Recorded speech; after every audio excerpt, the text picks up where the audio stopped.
নমস্কার, শুভ্রার Bengali story telling চ্যানেলে সকলকে স্বাগত। আমার আজকের গল্প মীরা বালাসুব্রমণিয়ামের লেখা অশরীরী নিবাসের কাহিনী। আশা করি গল্পটা তোমাদের ভালো লাগবে। চায়ের পেয়ালায় চুমুক দিয়ে ছোট মামা বলল, বুঝলি বুলি, আমেদাবাদীদের রক্তে রক্তে না ব্যবসা। তারা সব কিছু নিয়েই ব্যবসা ফাঁদে, এমনকি ভূত নিয়েও। ভূত নিয়ে ব্যবসা, সে আবার কি? অবাক হয়ে প্রশ্ন করি আমি। কেন, তোদের আমি রমেশ মাডিয়ার গল্পটা বলিনি? না তো। তাহলে শোন, কিন্তু তার আগে আমার এক কাপ চা চাই, বুঝলি?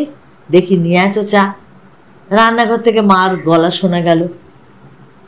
একটু অপেক্ষা করো বীরু, আমার রান্না হয়ে এলো বলে তারপর আমিও গিয়ে গল্পটা শুনবো। আমি চা আনছি। আমেদাবাদ থেকে কি একটা কাজে ছোট মামা এসেছেন কলকাতায়। রাত্রে আমাদের বাড়ি খাবেন। আমরাও যথারীতি ওকে ঘিরে ধরেছি গল্প শুনবো বলে। বাবা শুদ্ধ। খানিক্ষণ বাদে মাও এসে যোগ দিল। আরেক পেয়ালা চা ছোট মামার হাতে দিয়ে বললে, এবার আরম্ভ কর। শীতের রাত, অনেক দিন বাদে হঠাৎ লোডশেডিং হয়েছে। চারিদিকটা বেশ ঘুটঘুটে অন্ধকার। যে ঘরে আমরা বসেছি সেখানে একটা লণ্ঠন টিমটিম করে জ্বলছে। আমার ছোট ভাই পিন্টু আবার একটু ভয় কাতরে। ও আমার গা ঘেঁষে বসল। ছোট মামা গল্প শুরু করলো। রমেশ মাডিয়া বেশ বড় ঘরের ছেলে। ওর বাবার কাপড়ের হোলসেল ব্যবসা ছিল। উনি মারা যাওয়ার পর পৈতৃক ব্যবসা রমেশ আর তার দুই ভাইয়ের মধ্যে ভাগ করে দিয়েছে। কিন্তু পৈতৃক ব্যবসা ছাড়াও প্রত্যেক ভাই নিজেরা অন্য কোনো ব্যবসা করত। রমেশও তাই। ভাইয়ের মধ্যে ও সব থেকে চালাক চতুর, ব্যবসায়িক বুদ্ধিও প্রচুর। তবে একটা দোষ ছিল, কোনো ব্যবসায় একটানা ও বেশি দিন করতে ওর ভালো লাগতো না। যথেষ্ট লাভ হওয়া সত্ত্বেও কিছুদিন যদি স্ন্যাক্স বার চালালো তো তারপর খুলে বসলো ভিডিও ক্যাসেট ভাড়া দেবার ব্যবসা। কিছুদিন পর সেটা গুটিয়ে হয়তো খুলে বসলো একটা টাইপিং শেখানোর স্কুল। একদিন এসে রমেশ বলল, বীরু ভাই, টাইপিং স্কুলের ব্যবসা আমার আর ভালো লাগছে না, নতুন একটা কিছু করব ভাবছি। বললাম, বেশ তো, তবে নতুন ব্যবসার উদ্বোধনের নেমন্তন্নটা পাই যেন। বুঝলি বুলি, রমেশ যে কোনো ব্যবসা শুরু করার আগে ঘটাপটা করে পুজো করবে। আত্মীয় বন্ধুদের নেমন্তন্ন করে হয় কোল্ড ড্রিঙ্কস কিংবা আইসক্রিম খাওয়াবে। রমেশের সঙ্গে পরিচয় হবার পর পর ওর তিনটে ব্যবসার উদ্বোধনী অনুষ্ঠানে আমি আইসক্রিম খেয়ে এসেছি। এর কয়েকদিন পর হঠাৎ বেলা 4টে নাগাদ রমেশের ফোন এলো, বীরু ভাই তৈরি থেকো, আধ ঘন্টার ভেতর তোমাকে নিতে আসছি। হাতে তখন তেমন কিছু কাজ ছিল না, তাই রমেশ আসতেই রওনা হলাম ও স্কুটারের পেছনে বসে। নতুন কেনা স্কুটার শোঁ করে ছুটে চলল। আমার আবার এভাবে স্কুটারের পেছনে বসে যেতে বেশ অস্বস্তি হয়। শক্ত করে রমেশের কোমর জড়িয়ে ধরে জিজ্ঞাসা করলাম, কোথায় যাচ্ছি আমরা? আমি একটা বাড়ি কিনেছি, সেটা দেখাতে চাই তোমাকে। স্কুটার ততক্ষণে পুরনো শহরের দিকে বাঁক নিয়েছে। আমি অবাক হয়ে বললাম, সবাই আজকাল বাড়ি কেনে ওই সাবরমতী নদীর ওপারে নতুন শহরে, আর তুমি কিনা বাড়ি কিনছো এই পুরনো ঘিঞ্জি এলাকায়? বাস করার জন্য বাড়ি কিনেছি নাকি? কিনেছি ব্যবসার জন্য। তাছাড়া ও জায়গাটা ঘিঞ্জি নয় মোটেই, তুই দেখলেই বুঝতে পারবি। গোটা কয়েক আঁকা বাঁকা রাস্তা পার হয়ে একটা সরু গলিতে পৌঁছলাম আমরা। লোকজন প্রায় নেই সেখানে। গলির দুধারের বাড়িগুলো জড়া জীর্ণ, মনে হয় যেন এক্ষুনি ভেঙে পড়বে। আরও একটু এগিয়ে যেতেই পেলাম আমেদাবাদের বিখ্যাত সিঁড়ি কুয়ো দাদাহারিণী ভাও। কয়েকশো বছরের পুরনো এই সিঁড়ি কুয়োর দেয়ালে নানা কারুকার্য। অনেক বিদেশি ট্যুরিস্ট আসে সেটা দেখতে। সিঁড়ি কুয়োকে ছাড়িয়ে আরও খানিকটা গিয়ে স্কুটার থামালো রমেশ। বলল, এসো। এসে গেছি আমরা। অবাক হয়ে দেখলাম ডান দিকে আঙিনাওয়ালা বেশ একটা বড় বাড়ি, অতি জরাজীর্ণ। দেয়ালের পলেস্তারা খসে ইট বার হয়ে গেছে। ছাতের কার্নিশ ভেঙে পড়েছে জায়গায় জায়গায়। আঙিনায় ঢুকলাম আমরা। সামনের বারান্দার কাঠের থামগুলো পোড়ো পোড়ো। বাড়ির মেন দরজাটা মোটা কাঠের, কিছু কারুকার্যও করা আছে। একটু ধাক্কা দিতেই ক্যাঁচ করে খুলে গেল, আর সঙ্গে সঙ্গে নাকে এলো চামচিকের গন্ধ। আমি রমেশকে বললাম, এই বাড়িতে কি বিজনেস করবে তুমি? দেখে তো এটাকে ভূতের বাড়ি বলে মনে হচ্ছে। রমেশ উল্লসিত স্বরে বলে, মনে হচ্ছে তো, সেই জন্যই তো কিনেছি। বুঝতে পারলাম না ব্যাপারটা। বলছি শোনো, মাস দুয়েক আগে রিডার্স ডাইজেস্টের পত্রিকায় একটা লেখা পড়েছিলাম ইংল্যান্ডের হানা বাড়িগুলোর ওপরে। তাতে বলা হয়েছে যে ইউরোপিয়ান ও আমেরিকান ট্যুরিস্টদের আজকাল পুরনো গির্জা, প্রাসাদ বা দুর্গ সব একঘেয়ে লাগছে। ওরা চাইছে নতুন কিছু, নতুন উত্তেজনা। তাই দলে দলে লাইন লাগাচ্ছে পুরনো ভূতের বাড়ি দেখতে আর একটা ভৌতিক অভিজ্ঞতা সঞ্চয় করতে। তা আমি ভাবছি আমাদের দেশেও না কেন, দেশি বিদেশি ট্যুরিস্টদের একটু ভৌতিক অভিজ্ঞতার ব্যবস্থা করি। বিনা পয়সায় নয় অবশ্য, টিকিট কিনে ঢুকতে হবে। একটু সন্দেহমাখা স্বরে বললাম, রমেশ, বিলেত আমেরিকার লোকেরা হয় হুজুগে, ভূত নিয়ে নাচানিচি করতে পারে ওরা, কিন্তু আমাদের দেশের লোকেরা তো সেরকম নয়। পয়সা খরচ করে টিকিট কিনে ভূত দেখতে তো নাও আসতে পারে কেউ। ঠিকমতো বিজ্ঞাপন দিতে পারলে কেন আসবে না? ইংরেজ বা আমেরিকানরা আসছে এটা শুনলে এ শহরে হঠাৎ বড়লোক হওয়ার দল পিলপিল করে আসবে। তাছাড়া আজকাল ইন্টারন্যাশনাল ট্যুরিজমের ওপর জোর দিচ্ছে সবাই। বিদেশিরা তো আসবে, কিন্তু ভৌতিক অভিজ্ঞতাটা হবে কি করে? বাড়ি থেকে সত্যি সত্যি ভূত আছে? দেখ বীরু ভাই, ওসব ভূত ট্রুতে আমি বিশ্বাস করি না, তবে ভৌতিক অভিজ্ঞতা দেওয়া এমন কিছু একটা কঠিন কাজ নয়। বাড়িটা তো দেখলেই, জনা কয়েক অ্যাসিস্ট্যান্ট, একটা টেপ রেকর্ডার, খান কয়েক টেপ, আর গোটা কয়েক টুনি বাল্ব আর একটা কঙ্কাল জোগাড় করলে যথেষ্ট। দিন দশকের মধ্যেই সব বন্দোবস্ত করে ফেলব আমি। কিন্তু তোমার অ্যাসিস্ট্যান্টরা যদি ব্যাপারটা পাবলিকের কাছে ফাঁস করে দেয়? তা করবে না ওরা, ওদের বেতন ছাড়াও টিকিট সেলের ওপর কমিশন দেব যে। ঠিক 12 দিন পর রমেশ মান্ডিয়ার ফোন এলো আমার কাছে, বীর ভাই, আমার ওই অশরীরী নিবাস তৈরি, কাল উদ্বোধনী অনুষ্ঠান, গণেশ পুজো হবে সন্ধ্যে 6:30টায়, অশরীরী নিবাসের দরজা দর্শকদের জন্য খোলা হবে রাত 8টায়। একজন উপমন্ত্রী আসবেন ফিতে কাটতে। এসো, কিন্তু বড্ড ব্যস্ত আছি, তাই আর আজকে নিজে যেতে পারলাম না। বললাম, ভূতের বাড়ির উদ্বোধন করছো গণেশ পুজো করে? লোকে মুখে খবর পেলেও চলে যেতাম ঠিক। আসবো নিশ্চয়ই। পরের দিন সকালে খবরের কাগজ খুলতেই বড় বড় হরফে লেখা বিজ্ঞাপন চোখে পড়ল, ভূতের সঙ্গে মোলাকাত করতে চান? তাহলে আসুন অশরীরী নিবাসে, রাত 8টা থেকে 10:30, টিকিট মাথাপিছু 10 টাকা। এরপর অশরীরী নিবাসের ঠিকানা আর পৌঁছবার হদিশ। অফিসে সেদিন কাজের উপলক্ষে 2-4 জনের সঙ্গে দেখা হয়েছিল। শুনলাম সবাই বিজ্ঞাপনটা দেখেছে। সবার মনেই একটা প্রশ্ন, ব্যাপারখানা কি? সবাই ভাবছে একবার গিয়ে দেখতে হবে। শেষ মুহূর্তে একটা কাজ পড়ে যাওয়ায় আমার যেতে একটু দেরি হয়ে গেছিল। একখানা অটো রিক্সা নিয়ে যখন সেখানে পৌঁছালাম তখন প্রায় 7:30। দেখলাম আঙিনায় বেশ কখানা স্কুটার, সাইকেল ও খান পাঁচের মোটর গাড়ি, তার মধ্যে একখানায় সরকারি লেবেল আটা। মনে হলো যে মন্ত্রীমশাই তাহলে এসে গেছে, কারণ আশেপাশে জনাতিনেক বন্দুকধারী গার্ড ঘোরাফেরা করছে। গেটের কাছেই পরপর 2খানা তাঁবু গাড়া। একটা তাঁবুতে পুজো হয়েছে, অন্য তাঁবুতে টিকিট কাউন্টার। গণেশকে একটা নমস্কার ঠুকে বেরিয়ে আসতেই একজন কেশর পেস্তা আইসক্রিমের কাপ হাতে ধরিয়ে দিল। চারদিক চেয়ে দেখলাম প্রায় সবার হাতেই আইসক্রিমের কাপ। রমেশের বন্দোবস্ত তো বেশ ভালোই। বলতে ভুলে গেছি, 2টো তাঁবুতেই ইলেকট্রিকের টেম্পারারি কানেকশন ছিল, কিন্তু অশরীরী নিবাস একদম ঘুটঘুটে অন্ধকার। একটু দূরে দাঁড়িয়ে রমেশ একজন বেঁটে মোটা লোকের সঙ্গে কথা বলছিল। সঙ্গে লেজুর ও বন্দুকধারী গার্ডদের দেখে বুঝলাম ইনিই বোধহয় উপমন্ত্রী হবেন। আমি কাছে যেতে রমেশ বলে উঠল, যাক, শেষ পর্যন্ত আসতে পারলে তাহলে।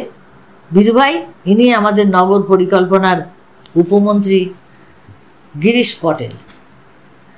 মন্ত্রীমশাই একটু উসকুস করে বললেন, রমেশ ভাই, কত দেরি? রমেশ ওর রেডিয়াম ডায়ালওয়ালা ঘড়িখানা হাতে দেখলো একবার। আর ঠিক 10 মিনিট স্যার। পুরুত মশাই বলেছেন ঠিক 8টায় সব থেকে শুভ মুহূর্ত। তারপর সমবেত জনতার দিকে তাকিয়ে রমেশ বলল, 10 মিনিট পর ফিতে কাটা হবে। এরপর 10 জনের এক একটা দলকে ভেতরে নিয়ে যাবে আমাদের গাইড। তবে আপনারা সঙ্গে কোনো আলো রাখবেন না, টর্চ থাকলে কাউন্টারে জমা দেবেন। টিকিট কেটে নিন সবাই। আরে হ্যাঁ, প্রথম দলে থাকবেন মন্ত্রীমশাই, তার সেক্রেটারি আর গার্ডরা। তারপর আমার দিকে ফিরে বলল, আর থাকবে আমার বিশিষ্ট বন্ধু, উৎসাহদাতা বীরু ভাই। বুঝলি বুলি, বেশ হাসি পেল আমার। আমি আবার ওকে উৎসাহ দিলাম কবে? তবে ভূমিকা যখন একটা দিয়েছে তখন তা পালন তো করতেই হয়। তাই গম্ভীর মুখে এদিক ওদিক তাকাতে লাগলাম, যেন দুনিয়ার সবাইকে উৎসাহ দেবার জন্য তৈরি হয়েই আছি। টিকিট কাটার জন্য হুড়োহুড়ি পড়ে গেল। রমেশ কিন্তু আমাকে টিকিট কাউন্টারে যেতে দিল না। বলল, তুমি আমার গেস্ট, তুমি আবার টিকিট কাটবে কি? 8টা বাজতেই মন্ত্রীমশাই সহ সবাই তাঁবুর আলোর সীমানা ছাড়িয়ে অশরীরী নিবাসের অন্ধকারে এসে আমরা দাঁড়ালাম। গাইডের হাতে টর্চ। ওটা জ্বালালে দেখলাম পুরো পুরো দুটো কাঠের থামে বাঁধা একটা লাল ফিতে। রমেশ একটা ছোট্ট কাঁচি মন্ত্রীমশাইকে দিল, আর উনিও খচ করে ফিতেটা কেটে দিলেন। তখনই শোনা গেল একটা তীক্ষ্ণ শীষের মতো একটা আওয়াজ। অশরীরী নিবাসের দরজাটাও আপনা থেকে ক্যাঁচ করে খুলে গেল। একটা দমকা ঠান্ডা হাওয়া এসে গায়ে লাগলো।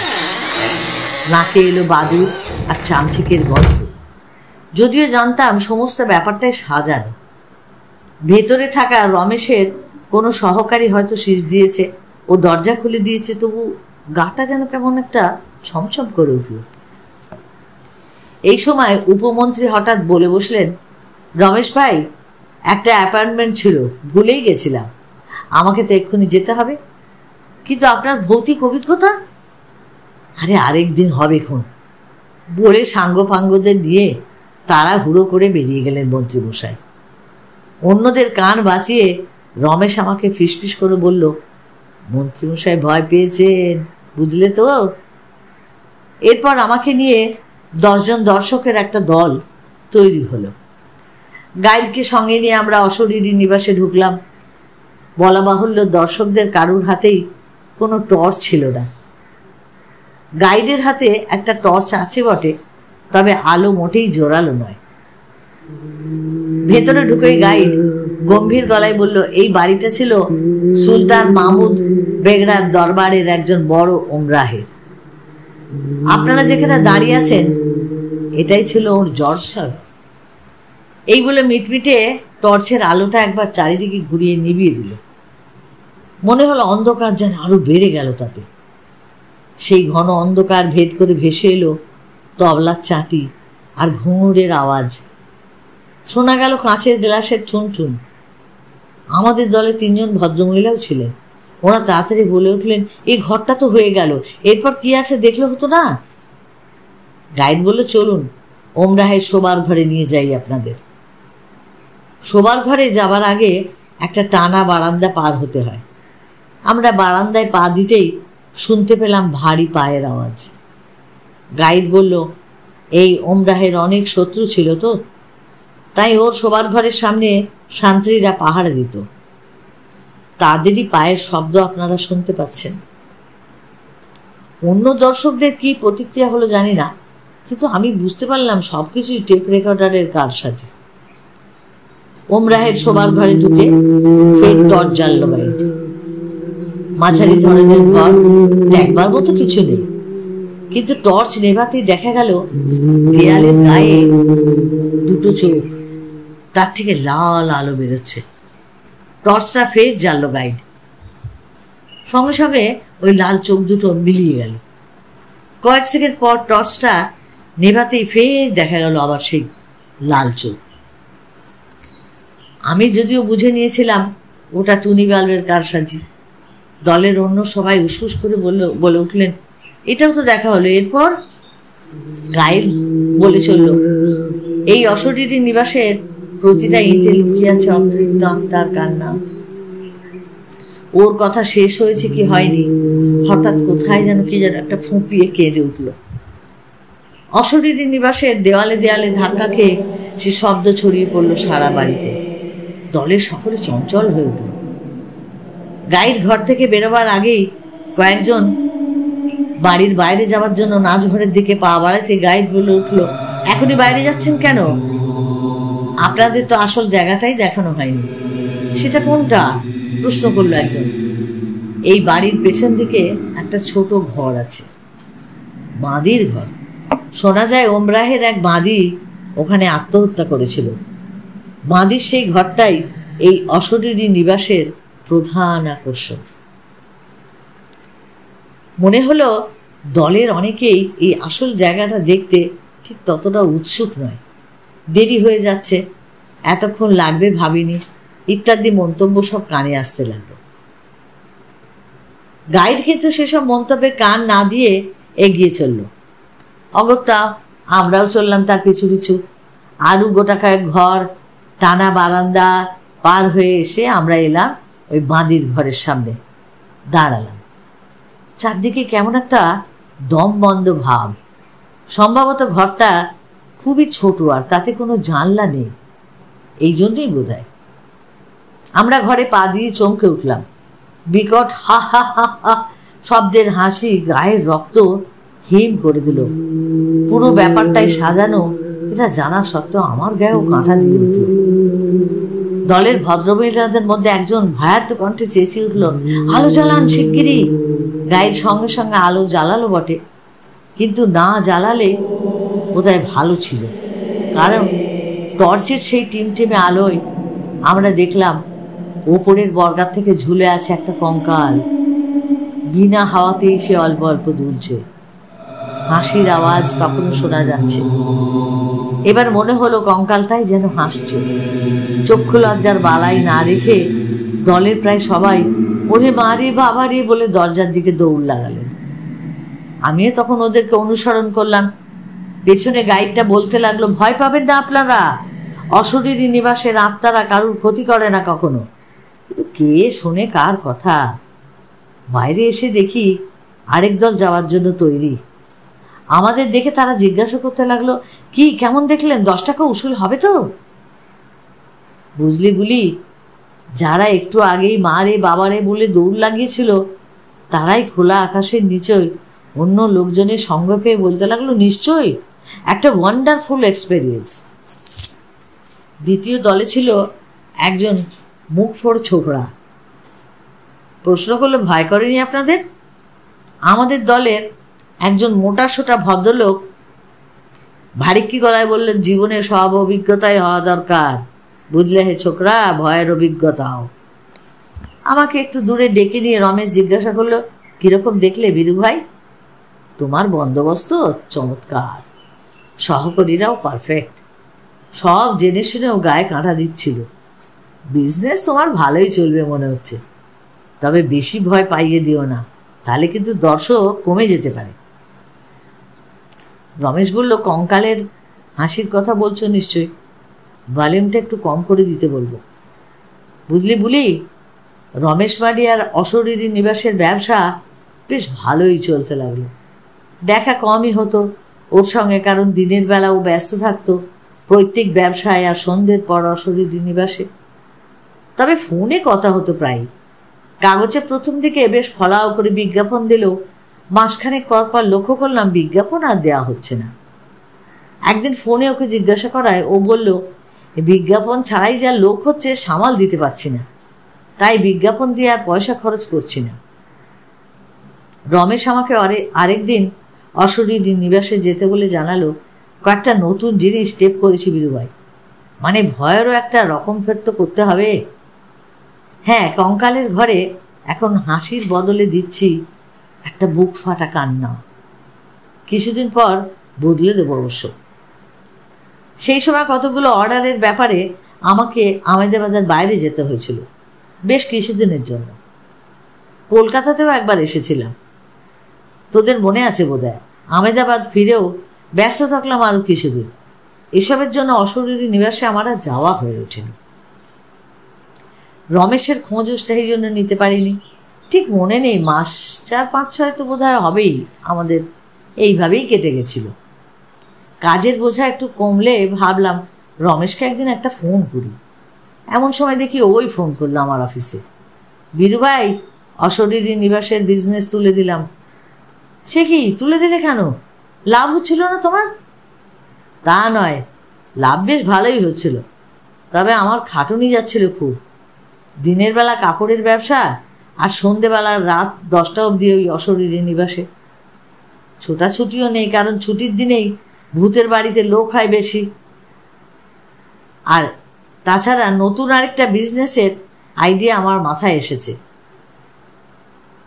বুঝলাম খাটুনির বাজে কথা।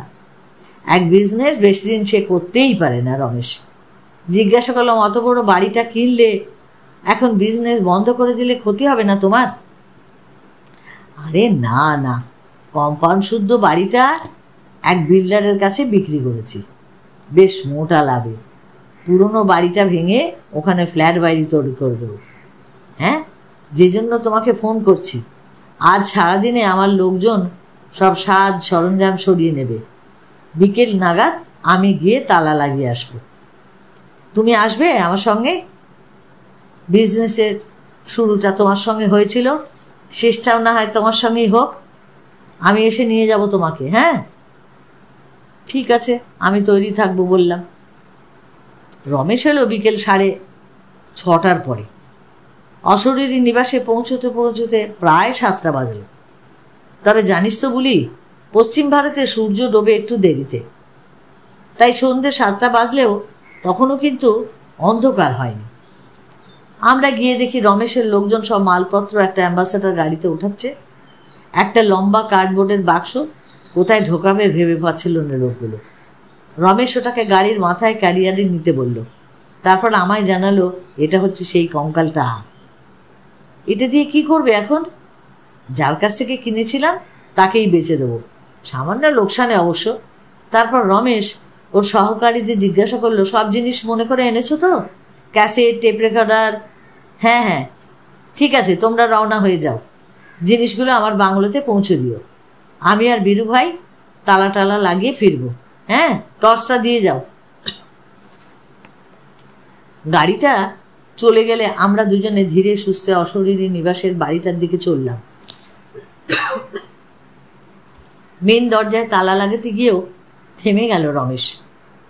বলল, চল না হয় ভেতরটা একবার দেখেই আসি, ভূতকে বাই বাই করা যাবে, কি বল? দরজাটা রমেশ ঠেলে খুলতে যাবে এমন সময় ওটা আপনা থেকেই ক্যাচ করে খুলে গেল। রমেশ বলল, দেখো হাওয়ার কাণ্ড, অমন মোটা দরজাও খুলে গেল। বুঝলি বলি, আমি কিন্তু কোনো হাওয়ার অস্তিত্ব টের পাইনি। তবে কথা না বাড়িয়ে বললাম, চল ভেতরে যাওয়া যাক। প্রথমেই সেই বড় হলঘরটা। বললাম, এটাকেই তো তোমরা জলসাঘর বলতে না? আমরা বলতাম মানে? রমেশ প্রতিবাদের স্বরে বলল, এই অশরীরী নিবাসের ইতিহাস জোগাড় করতে আমাকে কত পুরনো পুঁথিপত্র ঘাঁটতে হয়েছে জানো? প্রায় রিসার্চের মতো। এই বাড়িটা সত্যিই সুলতান মাহমুদ বেগড়ার একজন ওমরাহের বাড়ি ছিল। এটা সত্যিই ওনার জলসাঘর। ওপরের ভাঙা ঝাল লণ্ঠন দেখলেই তা বুঝতে পারবে। এই বলে টর্চটা একবার ওপরের দিকে ঘোরাতেই দেখলাম, উমা, রমেশের কথাই তো ঠিক। তাছাড়া রমেশ ফের শুরু করলো, এই ওমরাহের একজন বাঁদী সত্যি সত্যি গলায় দড়ি দিয়ে আত্মহত্যা করেছিল। ভৌতিক ব্যাপারটা আমার বানানো হতে পারে, কিন্তু ইতিহাসটা তো নয়। শোবার ঘরে যাবার টানা বারান্দায় এলাম আমরা। জানিস বলি, আমার যেন মনে হলো আমাদের দুজনের জুতোর শব্দ ছাড়াও আরও একজোড়া জুতোর শব্দ শোনা যাচ্ছে। তবে ওটা আমার মনের ভুলও হতে পারে। শোবার ঘরে ঢুকতেই দেখি দুটো টুনি বাল্বের আলো জ্বলছে আর নিভছে। রমেশ বিরক্ত হয়ে বলল, না, আজকাল কাউকে কোনো কাজের ভার দিয়ে না নিশ্চিন্ত হবার জো নেই।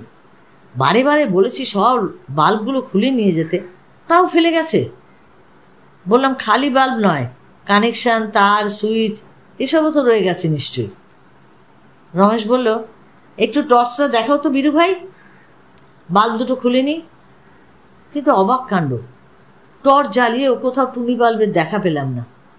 ঘরের দেওয়ালের প্লাস্টার না থাকায় এখান থেকে ওখান থেকে ইঁট খসে পড়ে ফোকর তৈরি হয়েছে গোটা কয়েক।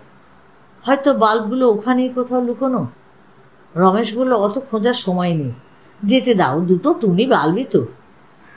আবার আমরা এলাম বারান্দায়। এবারে আমার মনে হলো আমাদের দুজনের জুতোর আওয়াজ ছাড়াও তৃতীয় একজোড়া জুতোর আওয়াজ শোনা যাচ্ছে। হঠাৎ গাটা কিরম ছমছম করে উঠল। রমেশকে বললাম, দেখা তো হলো, চল এখন বাইরে গিয়ে মেন দরজায় তালা দিয়ে দিই। রমেশ শুনল না, বলল, কঙ্কালের ঘরটা শেষমেশ একবার দেখে যাই, চল। কে জানে হতভাগারা ওখানে কিছু রেখে দিয়ে গেছে কিনা।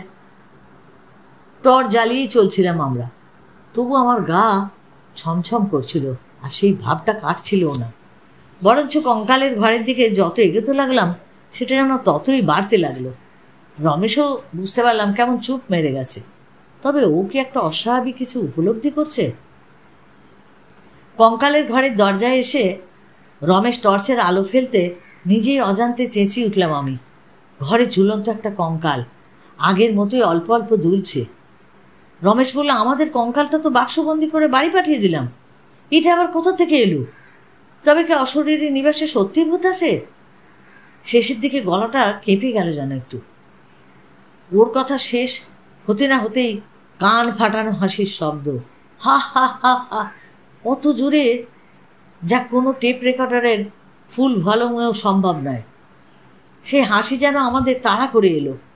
আমরাও পড়ি কি মরি করে দৌড় লাগলাম।